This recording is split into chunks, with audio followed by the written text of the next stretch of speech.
नमस्कार, केबी मराठी न्यूजमध्ये आपले स्वागत।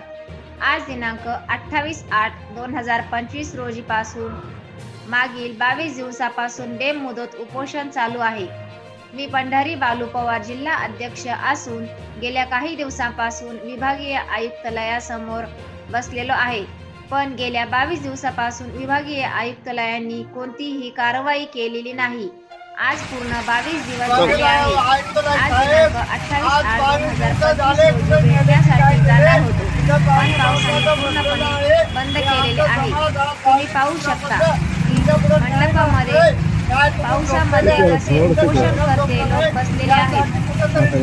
कोणी गरीब तर कोणी म्हातारे पावसाच्या परेशानीने बोलत आहेत। उपोषणकर्ते जय नारायण चव्हाण, नारायण कांबळे, हौसाबाई राजपूत, रमजान वाणी, नतीजा भोसले, फुलाबाई चव्हाण, फुलाबाई पवार, मंदा चव्हाण, लक्ष्मीबाई पवार, लक्ष्मीबाई काळे, पंढरी पवार।